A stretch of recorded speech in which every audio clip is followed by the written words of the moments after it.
Se pone el tema de la educación sobre la mesa en los medios e inevitablemente todo el mundo piensa en la gratuidad o en la reforma de la educación superior. Como mucho en la técnico profesional y sí es que en la escolar, pero poco se habla de las mallas curriculares propiamente tal. Y hay debates ahí que se están generando pero que no necesariamente son tan visibles. Y uno que creo que es ciertamente muy relevante es la idea, es una propuesta, no está ni mucho menos adoptada, pero que se ha estado discutiendo de fusionar física, química y biología para por lo menos tercero y cuarto medio. Es un poco más complejo que eso, pero lo planteo someramente para luego conversarlo con nuestros invitados. En los últimos días, al mismo tiempo, hemos escuchado a la propia presidenta Bachelet hacer el anuncio de incorporar también materias que tienen que ver con el calentamiento global en la malla curricular de forma obligatoria para generar conciencia a los estudiantes desde pequeños sobre la relevancia del cuidado precisamente de nuestro medio ambiente. De ambos temas vamos a conversar con los invitados que voy a presentar esta noche aquí en Vía Pública. Luis Flores, académico de la Facultad de Educación de la Universidad Católica, muchas gracias por estar aquí, bienvenido. Buenas noches. Gracias, buenas noches. Maisa Rojas, investigadora del Centro de Ciencia del Clima y Resiliencia y académica del Departamento de Geofísica de la Universidad de Chile, gracias por estar aquí, bienvenido, buenas noches. Hernán Hochil, director ejecutivo de Elige Educar, experto en educación, innovación y medio ambiente. Gracias por estar aquí, bienvenido. Muchas gracias. Buenas noches. Y Gabriel León, director del Centro para la Comunicación de la Ciencia de la Universidad Andrés Bello, bioquímico y doctor en Ciencia Biológica. Gracias, Gabriel, por estar aquí. Gracias por la invitación. Voy a partir diciendo lo siguiente, que creo que es muy relevante. Nadie es necesariamente experto en todos los temas y probablemente uno de los debates sobre la primera materia que yo presenté, esto de fusionar física, química y biología, quizás es lo que a lo mejor lo refleja. No espero que los cuatro sean expertos en todas las áreas sobre las que yo les pregunte, pero sí me parece que es interesante, siendo ustedes académicos, que generemos una conversación para ver cómo esta misma discusión se ha llevado en el último tiempo. Quiero partir con la primera materia y voy a comenzar contigo, Luis. ¿Por qué sería necesario eventualmente fusionar tres materias que parecieran ser tan relevantes hoy por hoy? Claro, a ver, yo creo que en realidad más que fusionar, la idea es que estas disciplinas sean más bien comunicantes en sus saberes y en sus problemas. Y donde justamente el tema de cambio climático sería, entre comillas, una excusa, una muy buena excusa, para que efectivamente estas áreas de conocimiento se comunicaran y dialogaran entre sí. Y no solamente el área de ciencia, también, o por qué no, el área de ciencias sociales, la historia. Podría también contribuir a hacer una historia, una arqueología de lo que significa el tema de cambio climático en el planeta Tierra, por ejemplo, en las regiones, en Chile, en la ciudad, en la escuela, en términos generales. Entonces, yo siento de que, tal como yo leo la propuesta del Ministerio, es más bien... ¿Cuál de las dos?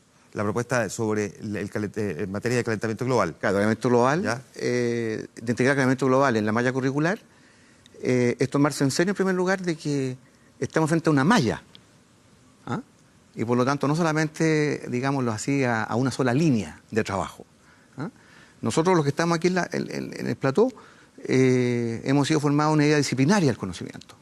Es decir, hemos aprendido las cosas en relación a un objeto, a un contenido.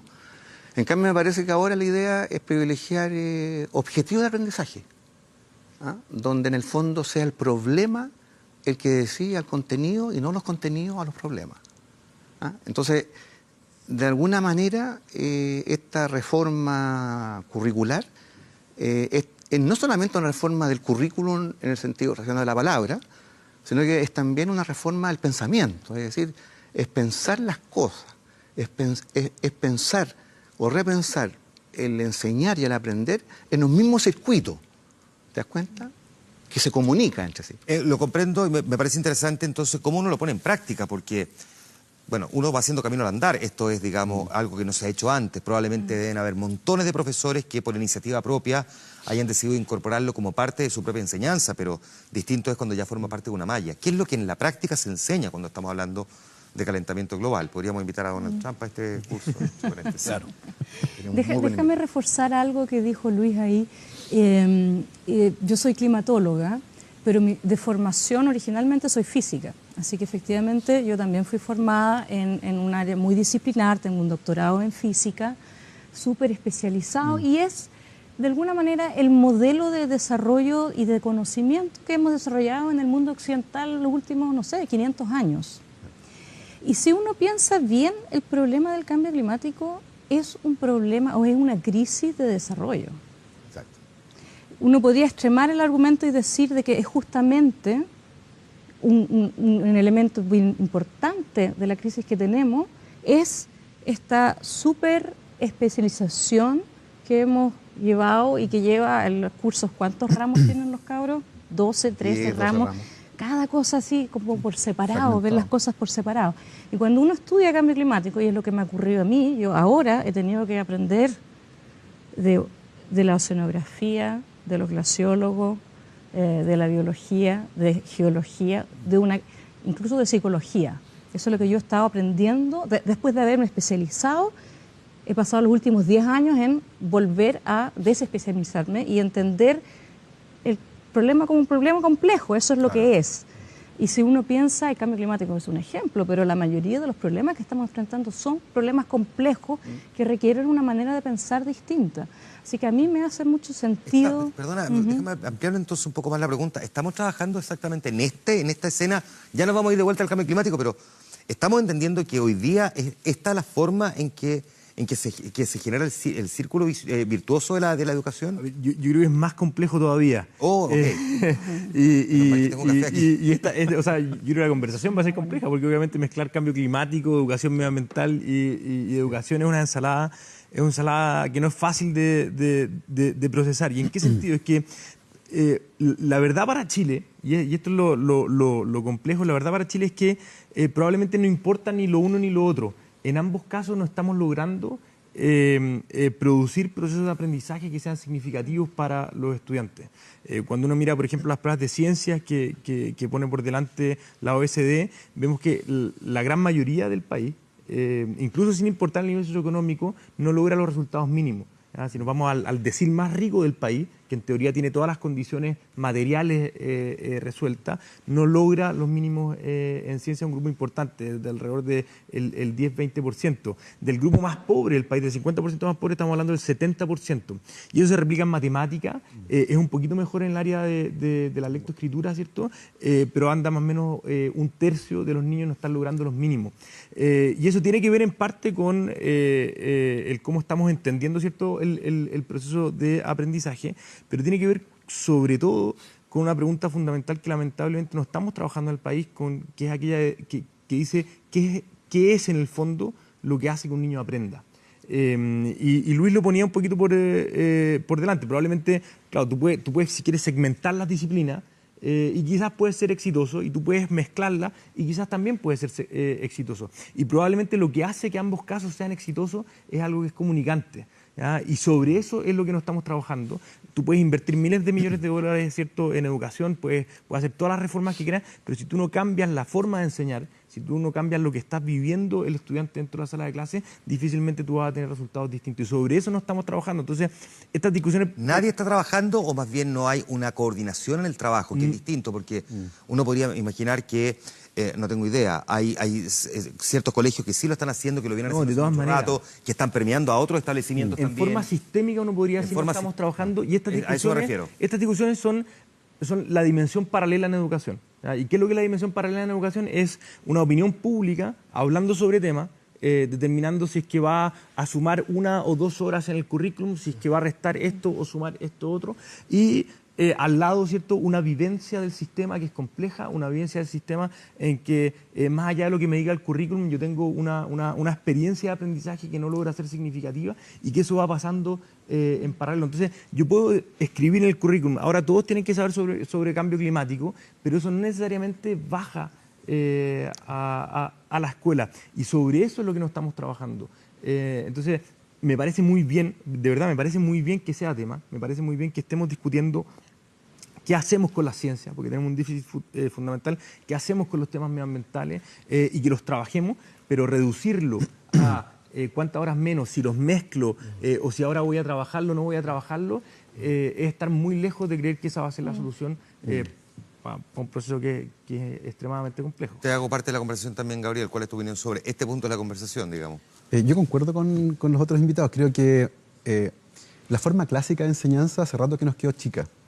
Ahora, no hay que ser autoflagelante tampoco. Este no es solo un problema nuestro, es un problema que está todo el mundo enfrentando. ¿Cómo cambia la forma de enseñar hoy en día a los escolares.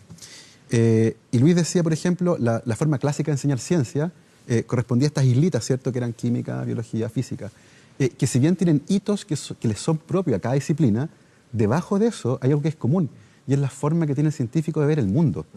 Y es justamente esa, hoy en día probablemente, la herramienta más potente que uno le puede entregar a los estudiantes.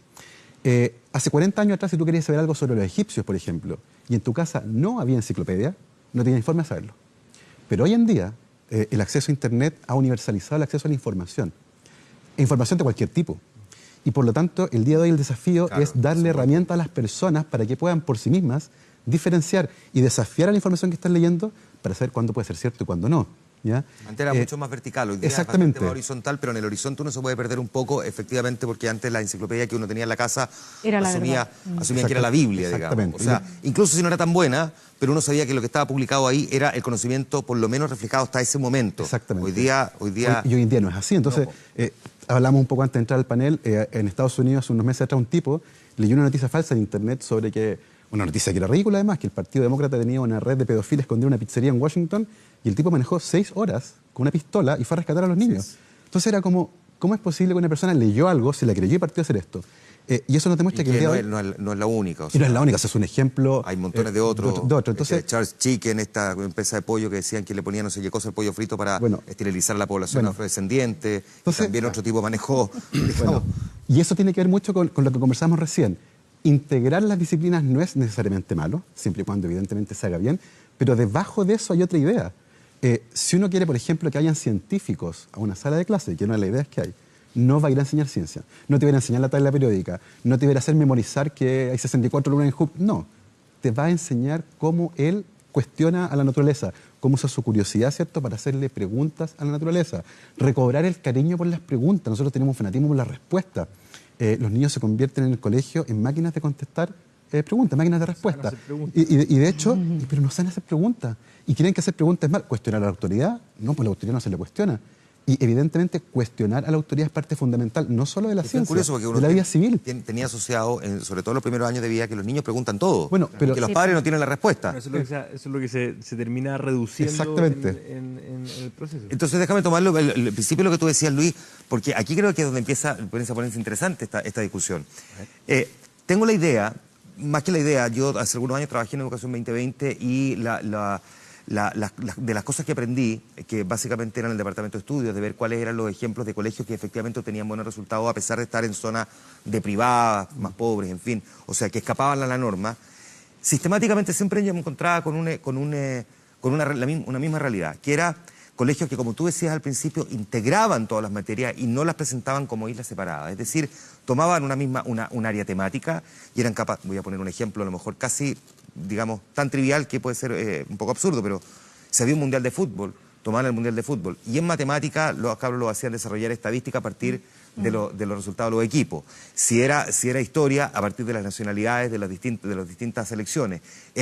Si era arte, el desarrollar las banderas, el jugar con los colores, en fin, da lo mismo. Pero utilizaban un mismo tema para cruzar todo y luego buscar la manera de integrarlo. ¿Es la manera, es hacia allá va la educación hoy día? ¿O es un tipo de educación hacia dónde debería ir? Donde debería ir, y además como tú lo dices muy bien con esos ejemplos, o sea, tenemos ejemplos, tenemos buenas prácticas, como se dice, ¿no? Y buenas prácticas acá en Chile, buenas prácticas a nivel internacional, que muestran que efectivamente esta metodología que se llama metodología de proyecto permite que justamente esta integración sea hecha por los estudiantes, los que aprenden, digámoslo así. Claro, obvio. Y no solamente que el profesor haga la síntesis, primero. Segundo, ahí hay un ejercicio. Un ejercicio que está vinculado con el tema de la pregunta. Como decía Gabriel, nosotros a todos nos enseñaron, por eso que estamos aquí de alguna manera, en que coincidimos los 5, en que hemos dado buenas respuestas. Pero probablemente no hemos hecho buenas preguntas. Yo creo que la escuela ideal debería ser esa escuela en que la pregunta debería ser la decisiva. Y uno quizá en vez de preguntarle a su hijo cómo te fue hoy día en la escuela, qué nota te sacaste, habría que quizás decir cuál fue la pregunta que tú hiciste hoy día, o sobre qué pregunta o preguntas ustedes están trabajando este semestre, esta semana en la escuela. Es la mejor manera de superar una escuela que solamente informa, ¿no? Si todos hacemos recuerdo acá en nuestra experiencia escolar, digamos, olvidamos muchísimas cosas. Entrega mucha información. Pero y las que no olvidamos, no sabemos lo que significa. ¿No? Yo hasta el día de hoy me acuerdo que el logaritmo de 10 es 1, de 1000 es 3, pero nunca supe en realidad lo que era un logaritmo. ¿No? Por dar un ejemplo así bien doméstico, ¿no? Aprendí tantas cosas, pero que en realidad nunca supe bien lo que eran. Ahora, entonces, en ese sentido, la metodología de proyecto supone una decisión que también es compartida por los que aprenden, por los que enseñan, y al final se pierde esa distinción, porque en el fondo los que enseñan, es decir, los profesores, igual evidentemente aprenden en esa pregunta. Bueno, están obligados además, porque ante la pregunta tienen que saber una respuesta, y si no la saben tienen que prepararla, pero Exacto. Nos encontramos con una cuestión práctica aquí, que es la ausencia de tiempo para los profesores para preparar la respuesta a esas preguntas, y es algo que pareciera que, a pesar de que hemos intentado avanzar, sobre todo en estos últimos años, definitivamente estamos a distancias siderales de lo que requieren los docentes para ser este tipo de docentes, ¿o no? Sí, yo supongo que sí. Yo no soy experta en educación. La parte de educación que yo conozco es a través de mis hijos, y ellos sí, yo veo que tienen la suerte de tener una educación bastante basada en proyectos. Todos los años hay al menos 2 proyectos que involucran a 3, 4 ramos.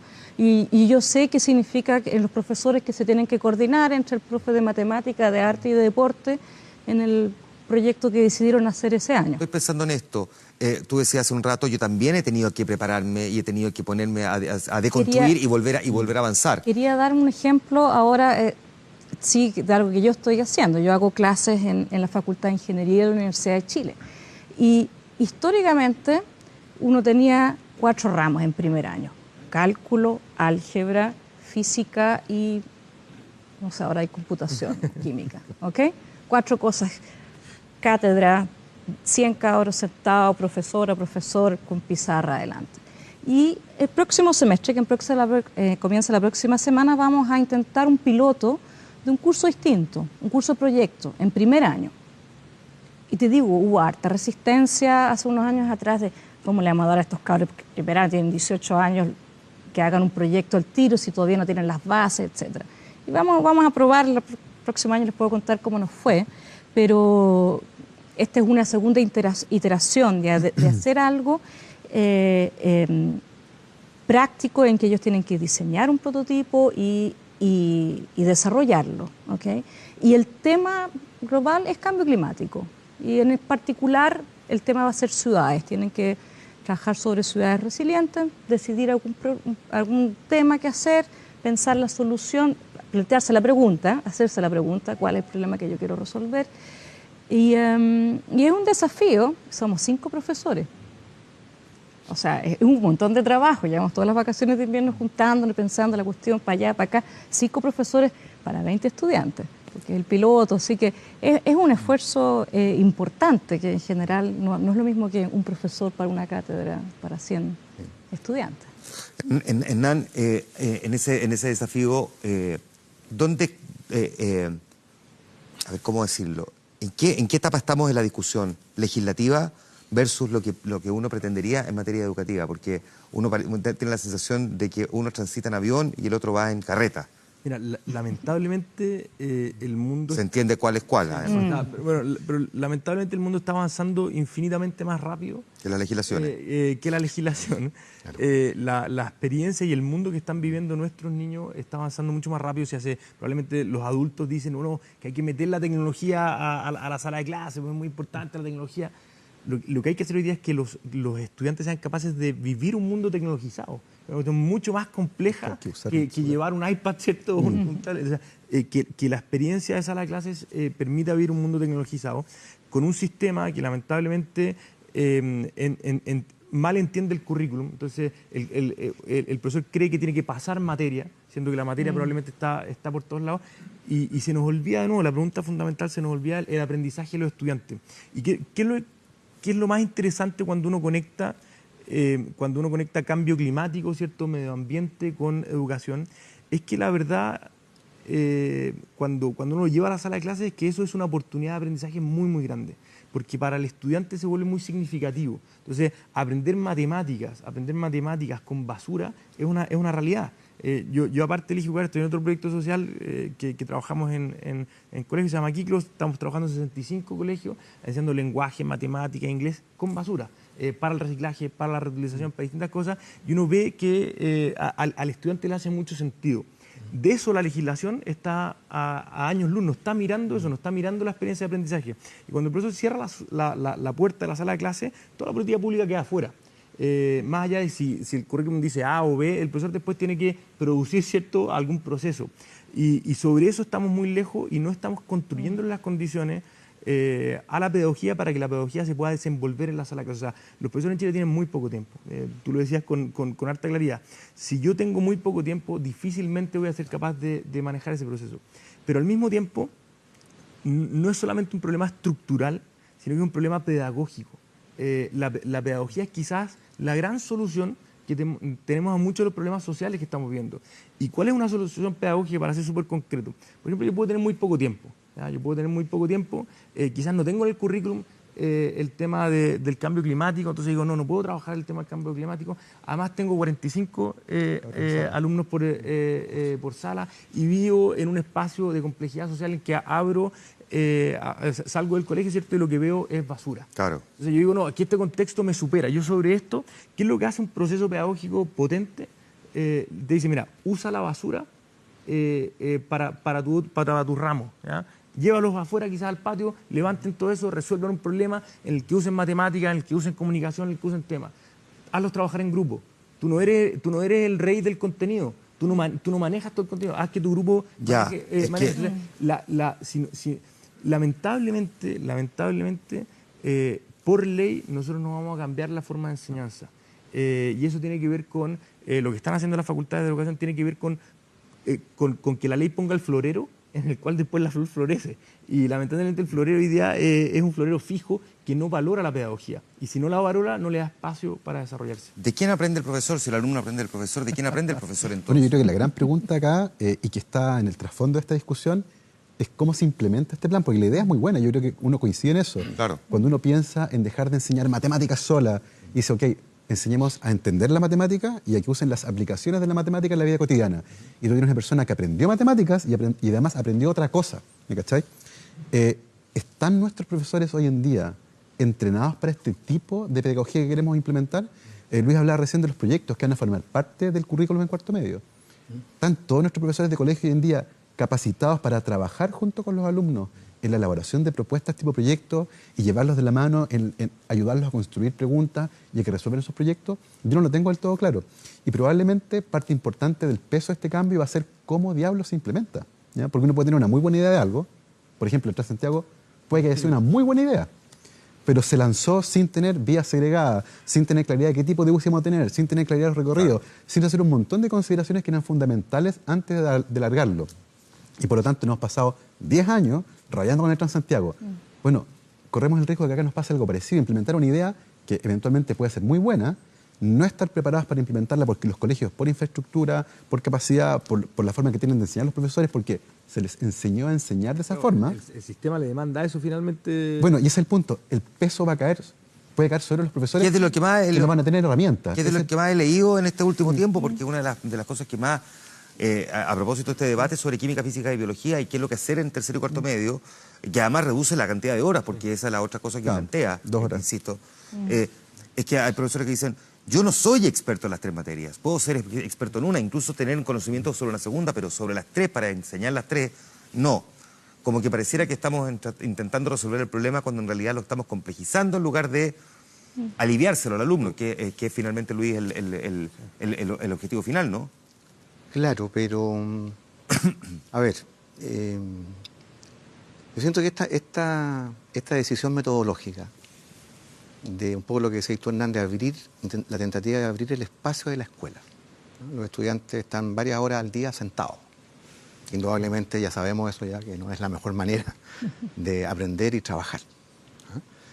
Yo creo que en la medida que los profesores tomen decisiones desde el punto de vista de que los estudiantes salgan de la sala, que conozcan mejor su entorno, pero también que hablen con sus papás, claro, con sus abuelos. Que yo creo que eso también es interesante de ponerlo como metodología de trabajo, te das cuenta, de la escuela. Finalmente, que la escuela sea más que el espacio físico, que los metros cuadrados, y sea efectivamente un espacio más amplio.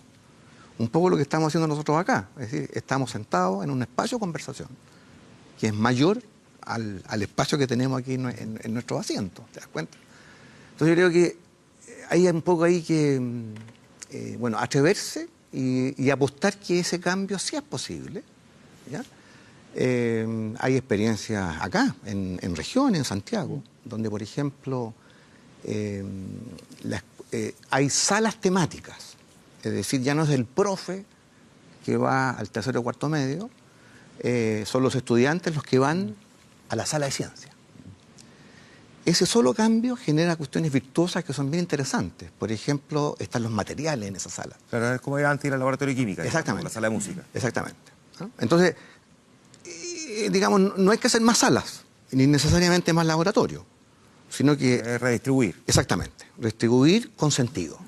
¿Ah? Y sentido pedagógico significa, en este caso, tener también la creatividad para que el curso optativo, esto lo estoy diciendo porque lo vi, el curso optativo de ciencia, de física, dentro de la sala hay un ajedrez gigante. ¿Ah? Porque ajedrez también es un curso optativo. Claro. Entonces la misma sala del optativo ajedrez es la sala donde los estudiantes tienen su curso de física, digámoslo así, el curso por el currículo, el curso no optativo, si tú quieres. Entonces, yo creo que las posibilidades que tenemos son mayores a las que parecen. ¿Ah? Es cierto que los profesores, yo soy profesor, los profesores enseñan no como aprenden en la universidad, sino que como ellos aprendieron. ¿Ah? Y por lo tanto tienden a replicar el modelo lineal de... Como casi todo en la vida, digamos. Como casi todo en la vida, ¿no? Pero claro, Imitamos. Uno es padre como fue hijo. Exactamente. Y así sucesivamente. Exactamente. Pero con el detalle, como decía también Lani y los demás, estamos en un mundo de cambios vertiginosos y hay hay un llamado, una exigencia. Que es el otro cambio climático. Claro, hay un cambio climático dentro de la sala de clase también. Claro, el cambio climático de la sala de clase. Es decir, es urgente una reformulación. Déjame entonces hacer una pregunta que es súper difícil. Yo sé que me voy a odiar con la pregunta, pero ¿qué es lo que uno debería enseñar cuando quiere enseñar sobre cambio climático? A mí, lo que yo he aprendido en mi propio proceso de aprendizaje, de entender, hay un concepto que yo encuentro el más lindo de las ciencias de la Tierra, no solamente del clima, de las ciencias de la Tierra, y está muy relacionado con la basura. Y es entender que nuestro planeta es un planeta dinámico. Eso significa que hay transformación y movimiento de materia y de energía constantemente. Y eso se debe a que físicamente hay un núcleo al interior de la Tierra y tenemos placas tectónicas que permiten que la materia se recicla. Y esa es la razón por la cual hay vida en este planeta. Entonces, esta idea de reciclaje en el caso de la basura es simplemente volver a entender de que la vida y que nosotros estemos acá se debe a que la naturaleza logra hacer esto. Y entonces el desarrollo del siglo, no sé, XVIII, XIX y XX, de pensar como que uno pudiera sacar la cosa y botarla, como que si la materia se iba a desaparecer. En la naturaleza todo se transforma solamente. Claro. Yo creo que ese concepto es muy importante para sentirnos por un lado, parte de entender cómo existe la vida en este planeta, sentirnos parte de este planeta y por lo tanto cuidarlo y cambiar nuestra relación con nuestro planeta. Ese es el desafío del cambio climático, cambiar nuestra relación.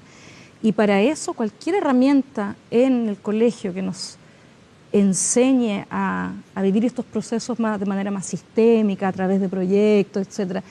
Sí hay que destruir lamentablemente esta cosa lineal que nosotros sufrimos. Pero es tan útil al mismo tiempo cuando uno, no sé si destruye, pero deconstruye al menos para volver al mar. Para volver al mar, no claro. De otra manera. Y no es que lo otro esté totalmente errado, por eso no. hay que tener mucho cuidado. Porque ahí hay piezas que sirven, pero a lo mejor hay que ponerlas de otra manera. Y probablemente lo que hace que hoy día este modelo no funcione es quizás lo mismo que va a hacer que el otro no funcione si es que en la base seguimos con la misma dinámica. Volviendo al tema de la basura, de verdad, un papel botado o algo botado tiene un potencial gigante en lo educativo. Cuando tú vas a un espacio de alta complejidad social, un colegio, ¿cierto?, como los que tú decías, y un niño sale todos los días y ve basura en el suelo, y al día siguiente hacen un proyecto en que transforman esa basura en algo con valor, hay un cambio de mentalidad muy fuerte. Y este cambio climático, ¿cierto?, que vive la naturaleza, es un cambio climático que uno está viendo las relaciones humanas, las dinámicas humanas. Entonces, cuando uno lo integra y uno se da cuenta que eso es basura porque nosotros lo transformamos en basura, porque nosotros lo conceptualizamos así, y yo lo puedo deconstruir y transformar en otra cosa, o reutilizar o reciclar, hay un valor muy significativo al corazón de lo educativo. Entonces, de nuevo, esto no es simplemente en el papel poner más horas para estudiar cambio climático, sino que es repensar cómo estamos produciendo aprendizaje, y lamentablemente uno ve los candidatos, ¿cierto?, la discusión política, la pregunta de qué es lo que hace que los niños aprendan no está ocurriendo. Tampoco los periodistas. En los debates presidenciales uno ve la pregunta, ¿qué es lo que hace que los niños aprendan? No está ocurriendo. Y ahí, cuando uno trabaja sobre esa pregunta, que es la pregunta clave, uno dice, oye, el cambio climático no es solamente importante por el cambio climático, sino por la potencialidad que tiene para la física, para la matemática, para la química, para la biología, para el lenguaje, para la colaboración, para la integración. Y ahí uno reentiende cómo es el proceso educativo. Y eso lo estamos perdiendo. ¿Cuánto crees tú, por último, que podría tardar en generar un cambio desde el punto de vista de la estructura para luego generar cambios en la mentalidad? No, yo creo que hacer una predicción al respecto es súper complejo, porque además, mira, hay 60 y tantos años entre el primer vuelo en avión y la llegada del hombre a la luna. Es nada, hay 69 años, creo. ¿Qué es básicamente esto? Entonces, y hoy en día además, como decías tú recién muy bien, estamos viviendo en una época de cambios muy vertiginosos, muy vertiginosos. Y es muy probable que el avance acumulado en los próximos 20 años supere largamente a todo el avance del último siglo. Entonces, yo diría que estamos viendo tan aceleradamente que costaría hacer una predicción responsable con respecto, porque además, como estamos viviendo nosotros ahora, no vemos cómo vamos de rápido. Pero cuando en 50 años más miremos esta época, vamos a decir, oye, estamos en esto. Y no nos dimos cuenta porque estamos parados ahí. Para nosotros el horizonte sigue estando allá. Entonces va a ser complejo predecir hasta dónde va a llegar. Ahora, hay países que van más adelante que nosotros, donde ya se eliminaron las asignaturas, estas pequeñas islas, ¿cierto?, claro, que decían, hoy día es matemáticas, después inglés, y están aprendiendo a partir de la experiencia. Y te ponen, por ejemplo, en situaciones en las que tú tienes que atender un café en Estados Unidos, y por lo tanto tienes que hablar inglés, y tienes que sacar la cuenta cuando vienen los clientes a pagarte, y tienes que aprender a relacionarte con empleados y con tu jefe. Entonces, aprendes de una manera distinta, ya no por asignaturas, sino que a partir de experiencia de vida. Y eso eventualmente además te da muchas más herramientas. El conocimiento está. La pregunta es cómo lo entregamos, y no solo cómo lo entregamos, cómo el estudiante, que nos asegura que hacer clases hoy en día es básicamente, y en la universidad pasa lo mismo, es un tipo hablando, y puede tener 80 otros tipos durmiendo. Eso no es un proceso de enseñanza, hay alguien hablando ahí. Y eso pasa mucho. Porque la educación es muy difícil, es un proceso muy complejo. Entonces también hay que tener sentido de realidad de que esto es un tema complejo, pero el ejercicio acaba cuando uno finalmente se da cuenta, y nos lo ve en la cara del estudiante, cuando finalmente entienden algo que nunca habían logrado entender. Y les cambia la mirada y dicen, oh, esto era la fotosíntesis. Ok, ese tipo aprendió. Eso es lo que tenemos que asegurarnos que nos ocurra. ¿Cómo lo vamos a hacer? Esa es la discusión que tenemos que definir. En esta más de media hora de conversación les quiero agradecer a los cuatro porque de verdad ayuda un montón a abrir la mente, no solamente al que está sentado aquí, que desde ya se los agradezco un montón, sino que a los televidentes también sirve muchísimo este tipo de conversaciones para entender dónde estamos parados y cuáles son las cosas que nos falta todavía por hacer en materia de educación. Hay un profesor de ciencias que está corrigiendo ahora y dice, bueno, mañana tengo que hacer la prueba y voy a enseñar todos estos cambios que le cambian todos los años absolutamente todo, así que ánimo. Ánimo ahora después con insomnio, sí, ánimo para todos esos profesores. No, y que además las discusiones sean y se den en el ámbito público y se den en la discusión de los candidatos presidenciales que discutan de verdad, con buen argumento, educación y ciencia. Tanto el tiempo que le vamos a dedicar en educación y el presupuesto que le vamos a dedicar a la investigación científica. Y gran parte del futuro del país probablemente se juega en esas dos temáticas. Palabras claves en la vida y todas nacen de un quiero.